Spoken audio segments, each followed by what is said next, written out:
Hello everyone, कैसे हो सभी लोग। Welcome back to my channel. हम प्रोग्राम आज की वीडियो का प्रोग्राम है लॉ की बात। तो liabilities in law of tort समझ रहे थे हम। Liabilities in law of tort. तो पिछली वीडियो में हमने कवर क्या किया था, विकेरियस लाइबिलिटी हमने कवर किया था, जो कि होप करता हूँ आप सभी को समझ आ ही गया होगा। और मैंने कुछ केस लॉज भी लिखवाए थे। और अगर आज की वीडियो में हम समझाने जा रहे हैं state liability and state liability. हम दोनों लायबिलिटी कवर कर देंगे। इनका मैंने सेकंड नाम क्या बताया था, इन तीनों लायबिलिटीज़ का सेकंड नाम है नो फॉल्ट लायबिलिटीज़। तो नो फॉल्ट लायबिलिटीज़ है इनका। जो दूसरा नाम है भी एक तरह से कह देते हैं इनको भी, जिस बंदे का फॉल्ट नहीं है उसको ये लाइबल कर देती है। अब कैसे ये तो आपने विकेरियस लाइबिलिटी में तो समझ लिया कि विकेरियस लाइबिलिटी में कैसे ये लाइबल करती हैं। अब हम समझेंगे स्टेट लाइबिलिटी में ये कैसे लाइबल करती हैं और स्ट्रिक्ट लाइबिलिटीज़ में। तो चलिए शुरू करते हैं स्टेट लाइबिलिटीज़ से। तो मैं सबसे पहले ये डेफिनेशन पढ़ लेते हैं। ये डेफिनेशन क्या कह रही है हमको। ये डेफिनेशन कह रही है, before the independence and the area of dictatorship there is a working a magazine which says that the king do no can not do wrong. भी जो एरियाज डिक्टेटरशिप के, किंगशिप की जगह मैं डिक्टेटरशिप बोल रहा हूँ, जो एरिया डिक्टेटरशिप के हैं और इंडिपेंडेंस से पहले तो एक मैगजीन का काम करती थी। ये वाली वो मैगजीन है जिसमें ये कहते थे कि किंग जो है वो गलत कर ही नहीं सकता। जैसे कि क्वीन एलिजाबेथ कुछ गलत करने को भी कह रहे हो, उसको आप सूट नहीं कर सकते क्योंकि वो रानी है। तो किंग जो है वो गलत कर ही नहीं सकता। ये मैगजीन कहती थी। पर in the present time government can be sued, ये स्पेलिंग गलत है, government can be sued for the wrongful act of its employ. Government को हम केस फाइल कर सकते हैं अगर उनके एम्प्लॉय कुछ गलत काम करते हैं, टोर्ट कमिट करते हैं against the public, not for the welfare.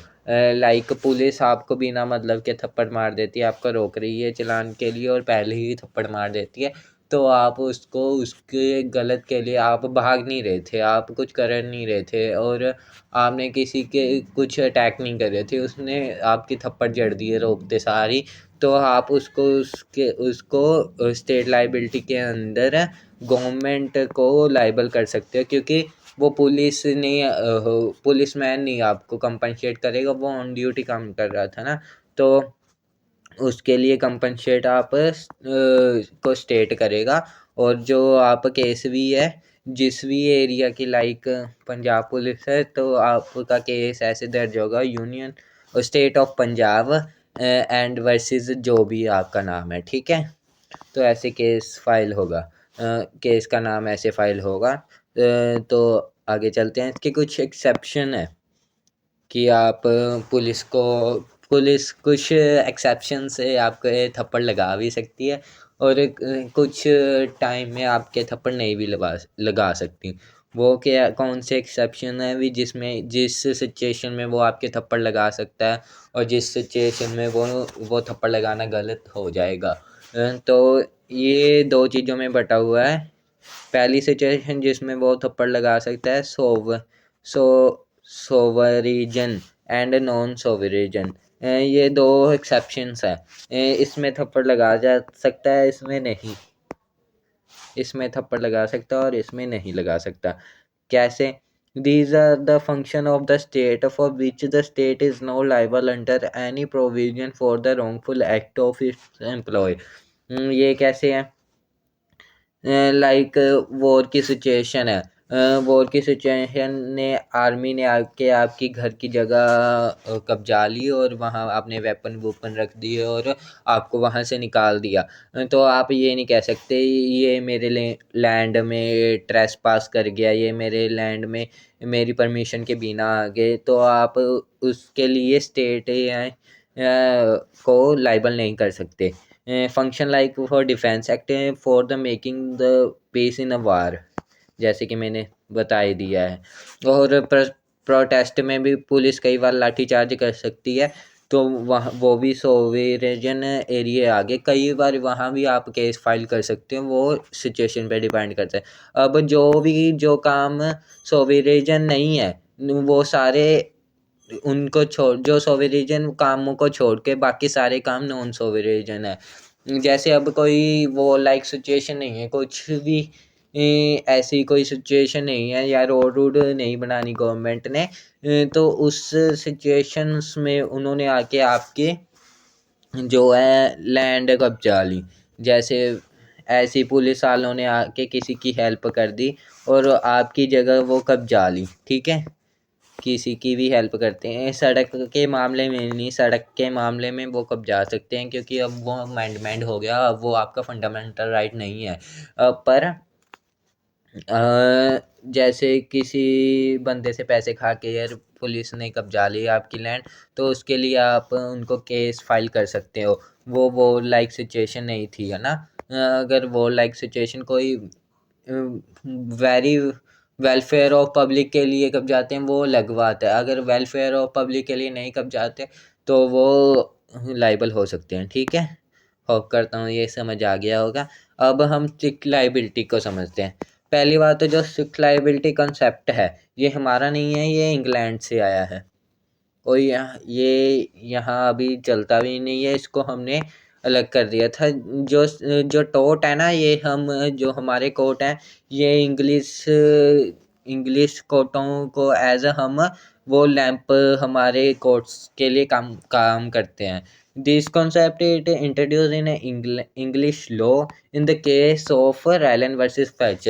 जो ये वाला कॉन्सेप्ट है, ये इंग्लिश लॉ में इंट्रोड्यूस होया था। कौन से केस में इंट्रोड्यूस होया था? रैलन और फ्रैक्चर के केस में। ये मैं केस आपको समझा दूंगा, पहले आगे बढ़ लेते हैं।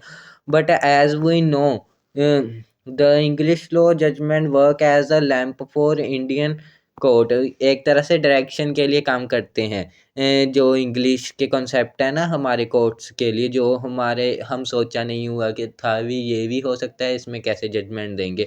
But we are not want to follow them. We exit, ये हम ऐसा नहीं है कि हम बाउंड है, हमारे कोड बाउंड ही है कि ये कंसेप्ट वहाँ था तो हम तुमको भी वो फॉलो कर। हम इसको कुछ चेंजेस भी कर सकते हैं एज आर वो अपने हिसाब से, अपनी सिचुएशन के हिसाब से हम नहीं कर सकते, एक तरह से कोड कर सकते हैं, ठीक है। तो we are not bound to follow them, we can do changes as per our needs. तो यो स्ट्रिक्ट लाइबिलिटी है ना, ये कंसेप्ट ये थोड़ी सी डायरेक्शन के रूप में हमने अपना लिया था, पर इसमें कुछ चेंजेस कर दिए थे अपने हिसाब से।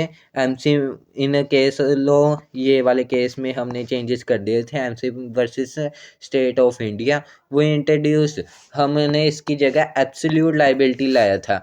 अब कैसे हम समझ लेते हैं। तो जो पहला केस था ना, रैलन वर्सेस फ्रैक्चर, जिसमें ये स्ट्रिक्ट लाइबिलिटी इंट्रोड्यूस हुआ था, इसमें क्या था, रैलन और फ्रैक्चर ये दोनों नेबर्स थे, ये दोनों नेबर्स थे। और जो फ्रैक्चर था, इसने बिल्डर की सहायता से अपने घर में वो वाटर रिजर्वर बना रहा था। हैवी रेनफॉल के कारण कोई बाढ़ बूढ़ नहीं आई थी, बस रेनफॉल हुई थी।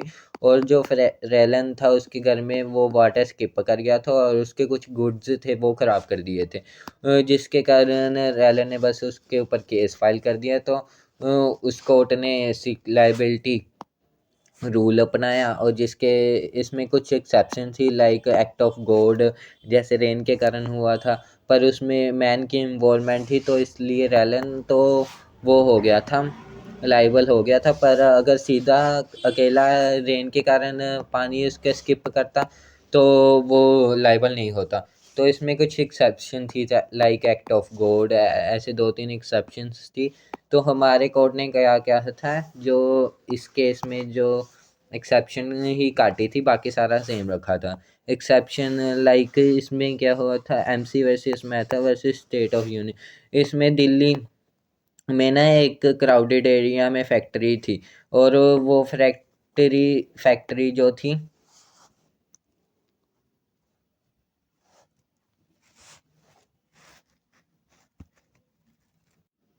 जो फैक्ट्री थी ना उसमें एक तरह से कुछ गैस वगैरह लीक हो रही, वो गैस गूंस की फैक्ट्री थी। तो जो MC मेहता था उसने कहा था, नोटिस लिखा था गवर्नमेंट को कि इतने क्राउडेड एरिया में ऐसी फैक्ट्री नहीं होनी चाहिए, और ऐसी फैक्ट्रियों को जो स्टेट के बाहर लगानी चाहिए, कुछ ऐसे एरिया में जो एरिया नॉन क्राउडेड है, लोग इतने नहीं हों। पर स्टेट ने इतना ध्यान भी नहीं दिया और उसके जो एप्लीकेशंस को इग्नोर किया। तो क्या हुआ, एक दिन उस फैक्ट्री में गैस लीक हो गई और काफ़ी लोग मर गए और काफ़ी जान हानि हुई। तो उसने ने गवर्नमेंट के नेग्लिजेंस के कारण उनको केस फाइल कर दिया और काफ़ी कंपनसेशन लिया और आप वो जीत गया। इसमें जो एक्सेप्शंस थी वो हमने काट के एब्सोल्यूट लाइबिलिटी कर दिया। चाहे एक्सेप्शन हो जिसके कारण कुछ गलती हुई है तो उसको वो लाइबल है ही है, चाहे एक्ट ऑफ गॉड हो चाहे कुछ मर्जी हो। ठीक है, तो इसमें इस एब्सोल्यूट लाइबिलिटी में हम ये लेके आए थे। होप करता हूँ आपको ये दोनों कॉन्सेप्ट समझ आ गए होंगे। अगर आपको कुछ भी क्लियर नहीं हुआ तो मेरे को प्लीज़ प्लीज़ कमेंट कर दियो कि मेरे को ये चीज़ कॉन्सेप्ट क्लियर नहीं हुआ। होप करता हूँ आज की वीडियो आपको अच्छी लगी होगी, अच्छी लगी है तो ये तीनों चीज़ें कर दो, like share and subscribe. Thank you for watching 360 information channel. Bye bye, take care.